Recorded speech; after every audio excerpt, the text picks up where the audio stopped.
C'est presque une marche révolutionnaire pour saluer l'arrivée de notre ami Frédéric Gersal.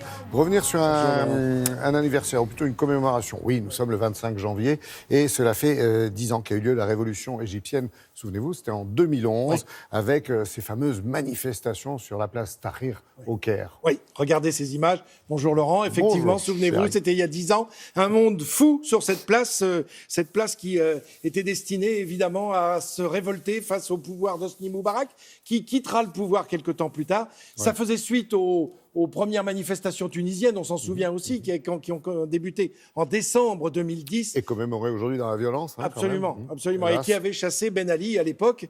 Donc les places, c'est ça qui m'intéressait ce matin, d'évoquer ces places. D'autant que c'est dans l'actualité. Hier et avant-hier, place Pouchkine à Moscou, il y a eu des répressions contre les opposants à Poutine et ceux qui soutiennent Alexis Navalny. Donc on comprend bien que les places sont des lieux de rencontre. Regardez cet ancien plan de Paris, on comprend que dans toutes ces grandes villes, ces capitales, il y a des rues, des boulevards, des avenues, et tout doit s'entrecroiser. Et justement, ces places sont là, destinées aux échanges, des échanges de marchandises, des échanges entre les femmes et les hommes, et des échanges d'idées. Voilà pourquoi on va manifester sur ces places. Et souvenez-vous, c'était il y a quelques années, très courtes années, cette place de l'Étoile qui était prise d'assaut par ces manifestants des Gilets jaunes.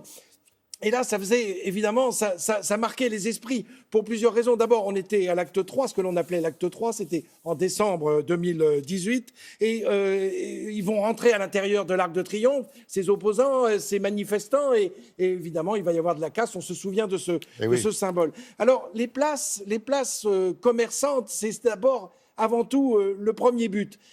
Plateia en grec, ça veut dire grande rue. On comprend bien qu'il y a un espace. Et effectivement, on le voit sur cette gravure du Moyen-Âge où on comprend que, eh bien voilà, il y a des commerçants tout autour. Dans un premier temps, regardez, à droite, on voit des étals. Une rôtisserie. Absolument. Et puis, les bâtiments vont commencer à entourer. Alors d'abord, ce sont des bâtiments d'habitation. Puis très vite, on va y mettre des hôtels un peu plus luxueux. Et puis des bâtiments emblématiques, certaines églises. Donc ça devient un lieu à la fois de réunion religieuse, de réunion politique, mais aussi populaire et la justice. Et la justice qui va s'en mêler avec, regardez cette image de la place de Grève à Paris. Alors là, on est encore à Paris. Cette place de Grève, vous savez, cette grève qui descend en pente douce jusqu'à la Seine. Et c'est pour ça qu'on appelle ça la place de Grève. Et effectivement, on venait y chercher du travail.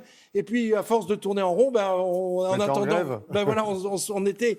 Comment est devenue l'expression se mettre en grève? C'était se rendre sur cette place de Grève pour trouver un emploi ou pour chercher un collaborateur, un ouvrier spécialisé, un savoir-faire, une belle main-d'œuvre. Donc, ces places sont des places d'échange. Je vous parlais de justice, c'est parce que place de Grève, il y avait le bourreau aussi qui venait, et on venait assister aux écartèlements et à tous ces grands amusements.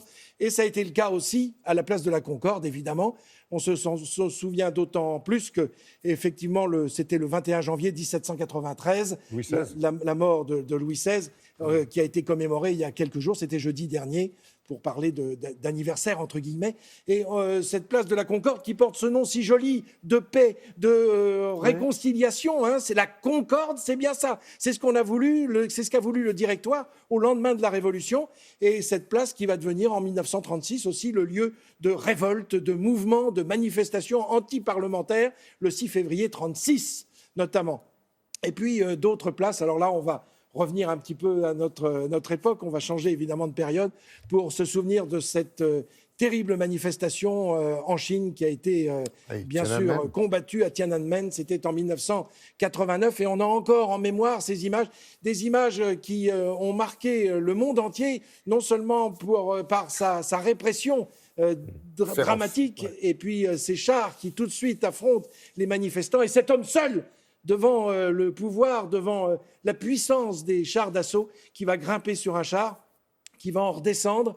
A-t-il été écrasé? En tout cas, il a disparu à tout jamais de l'histoire de l'humanité ce jour-là, mais il l'a marqué à tout jamais aussi. Alors, d'autres images, pour terminer, pour vous montrer que ces places servent aux manifestations, mais aussi aux manifestations pacifiques, à une union nationale. Souvenez-vous, 2015, évidemment, à la suite des attentats à Paris, des attentats dramatiques, on s'est retrouvés tous ensemble, place de la République avec cette Marianne gigantesque qui surplombe tout le monde. On était en janvier et d'autres manifestants, oui, en tout cas d'autres rencontres, retrouvailles. C'était en novembre 2015 pour d'autres attentats encore. C'était l'année noire, l'année sombre, l'année terrible. Mais ces places font partie de l'histoire de l'humanité. Et quand on les épluche comme ça, les unes après les autres, on découvre effectivement des lieux chargés d'histoire, de notre histoire. Et je rajoute juste que les Grecs plantaient un platane sur une place, en général, pour donner de l'ombre, tout simplement. Et c'était un arbre qui durait extrêmement longtemps. Voilà pourquoi nombre de places dans le monde possèdent des platanes et qu'on plante des platanes autour des places depuis l'époque antique grecque. Ça me fait penser à la Bastille. Dès qu'on a effacé la prison, on a laissé le lieu tel quel et Absolument. on en a fait une place. On a fait une place et après on y a Populaire. érigé un monument en souvenir de la Révolution de 1830.